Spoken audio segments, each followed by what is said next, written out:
Tagaytay. This is my last day here and I will really miss this place dahil sobrang ganda ng room namin even though it's only for few thousand pesos. Tingnan nyo, nahiwa yung ano ko, saka sa shave yung baba ko, pero laban lang. After this, we're going to Balay-Dako for lunch and then shop at IKEA for some stuff.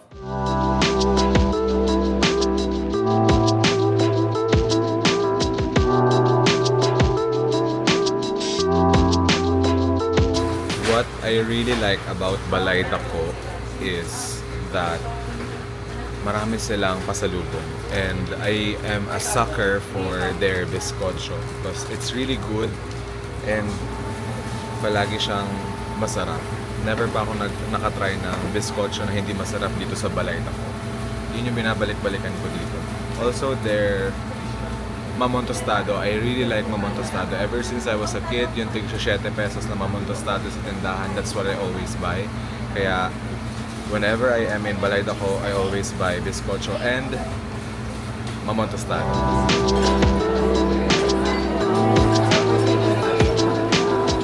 Hi! Currently, we are in Balay-Dako na and we ordered our food. So, I ordered Bistek Tagalog, Chicharong Bulaklak, special request, crispy, laing with tokwa, tawilis, and then garlic rice. Favorite ko yung Chicharong Bulaklak dito sa Balay-Dako kasi kuhang-kuha nila yung crispiness and yung pagiging ma-oily ng Chicharong Bulaklak.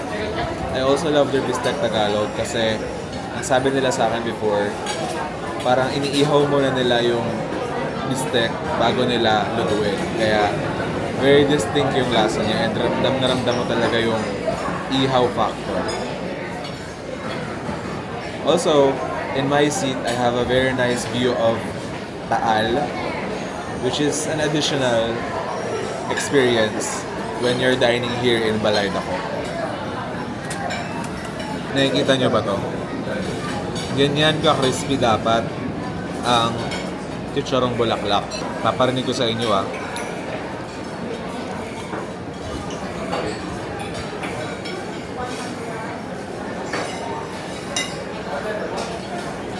Sarap. Sobrang harap. So we have Bistek Tagalog, laing with tofu, sarap. Chicharong Bulaklak, tawilis, and garlic rice. One eternity later. Hello! Nasa IKEA na tayo and may bibilihin lang tayong mga gamit para sa bahay. I really don't like going to MOA pag Saturday, Sunday because it's really jam-packed here. Like, sobrang daming tao and ang hirap maghanap ng parking. Level 8 pa kami ng parking nakapag-park sa roof deck na ng MOA Square. But at least we're here from Tagaytay to MOA. O diba, pagodan. Come and join me as I shop na lang dito sa IKEA. And look at my bag. Ta-da!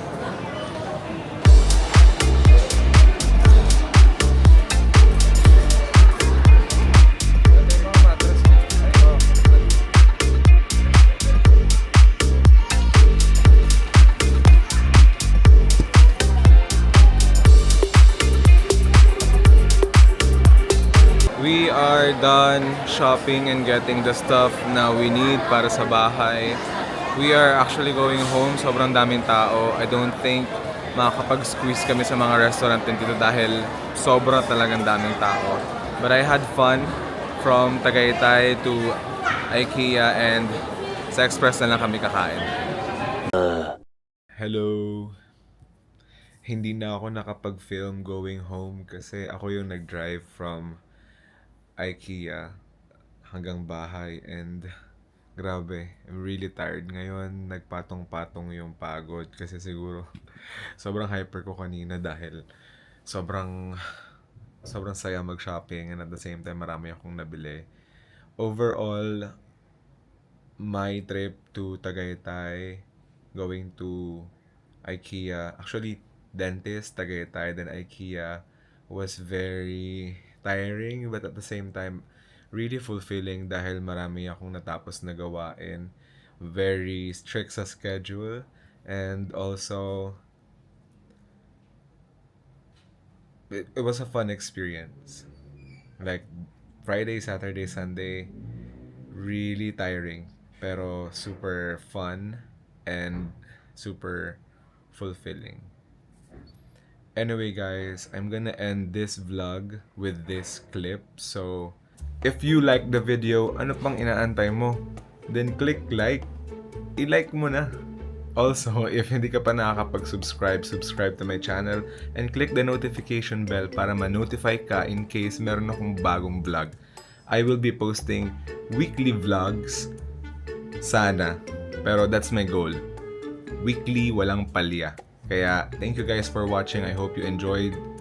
Please comment in the comment section if anong gusto nyong vlog yung mapanood next. Ha? Please comment sa comment section kung anong vlog yung gusto nyong mapanood next time. Ayun. Bye-bye babies. I love you. Good night. Thank you for watching. Stay safe and always be kind, always be humble.